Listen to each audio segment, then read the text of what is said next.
Camminando a piedi, strati strati, sento lo vuciare e lo sparlettio. Lo fanno assettati fuori l'anziani, muccaidi, manca le cane. Parlano di chisto e di chiddo, di inghiasciati, di corna, di fuitine e della crisi che non si arriva a fine mese.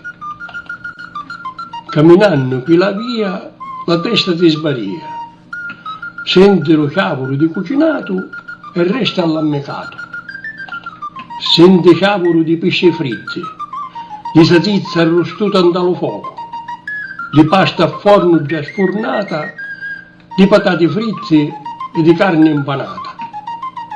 A cenanno senti cavolo di melingiane fritte, di sarde arrostute, di pasta con l'aglio e l'olio, di carne arrostuta con un soglio. Lo più arduoso e delizioso è chiddo dello baccalà, anche fatto con tecche di legnone, con lo solo cavolo ti senti un leone. Onde ti trovi è un forte ricamo, lo senti denso e preciso, nello naso ti resta inciso. Questo è lo cavolo della femmina, di carne fresca e profumata, pronta ad essere assaporata.